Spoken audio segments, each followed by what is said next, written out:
आज हम चिड़ा फ्राई करने वाले हैं। तो अगर आपको हल्की फुल्की भूख लगी है तो आप इस तरह से चिड़ा को फ्राई करके खा सकते हैं, एकदम फटाफट। इस तरह से चिड़ा फ्राई करके खाएंगे तो बहुत अच्छा लगेगा। तो चलिए बिना देर किए बनाना शुरू करते हैं। तो चूड़ा फ्राई करने के लिए सबसे पहले हम कढ़ाई को गैस पे रखेंगे और कढ़ाई को अच्छी तरह से गर्म कर लेंगे। तो कढ़ाई अच्छी तरह से गर्म हो गई है और यहाँ पे देखिए हम 200 ग्राम चूड़ा लिए हैं। ये कप से है 1.5 कप और इसे हम चलाते हुए 8 से 10 मिनट तक भूनेंगे लो फ्लेम पे, ताकि ये अच्छी तरह से भून जाए। इसे हम हाई फ्लेम पे नहीं भूनेंगे, नहीं तो ये जलने लगेंगे। तो 8 मिनट हो गया है।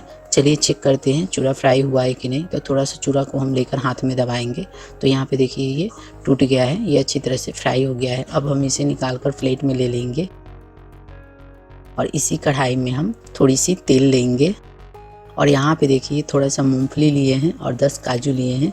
इसे हम कढ़ाई में डालकर 2 मिनट तक फ्राई कर लेंगे। 2 मिनट हो गया है, मूंगफली और काजू भी फ्राई हो गया है। अब हम इसे निकाल कर प्लेट में ले लेंगे।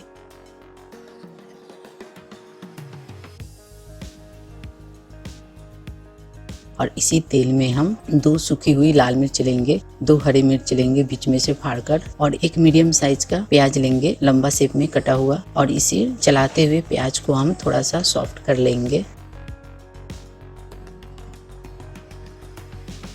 तो यहाँ पे देखिए प्याज हमारा सॉफ्ट हो गया है। अब हम इसमें 200 ग्राम हरा मटर डालेंगे और इसे हम मिक्स कर लेंगे। तो अभी हरा मटर का सीजन चल रहा है तो हरा मटर डालकर चूड़ा फ्राई करेंगे तो इसका टेस्ट बहुत अच्छा लगेगा। अब हम इसमें हाफ चम्मच नमक लेंगे, नमक हम अपने स्वाद के अनुसार लेंगे, और 1/4 चम्मच लाल मिर्चा पाउडर लेंगे, 1/4 चम्मच जीरा पाउडर और 1/4 चम्मच हल्दी पाउडर। इन सारे मसालों को अच्छी तरह से मिक्स कर लेंगे और इसे कवर करके लो फ्लेम पे 5 मिनट तक पकाएंगे, या तब तक पकाएंगे जब तक मटर अच्छी तरह से पक न जाए।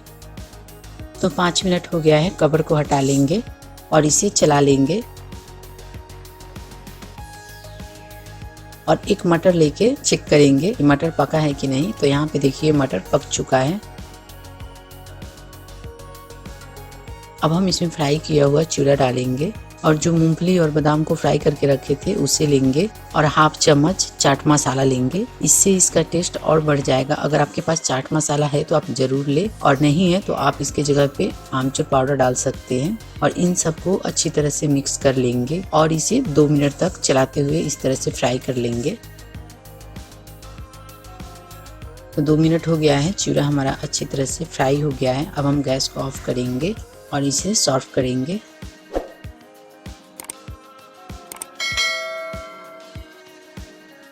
तो यहाँ पे देख सकते हैं चूड़ा दिखने में कितना अच्छा लग रहा है। तो इस तरह से आप इसे झटपट फ्राई करके तैयार कर सकते हैं। तो उम्मीद करती हूँ वीडियो आपको ज़रूर पसंद आएगी। अगर वीडियो पसंद आएगी तो वीडियो को लाइक कीजिए, शेयर कीजिए और साथ में हमारे चैनल को सब्सक्राइब करना ना भूलिए। तो चलिए मिलते हैं अगली वीडियो में, तब तक के लिए बाय, थैंक्स।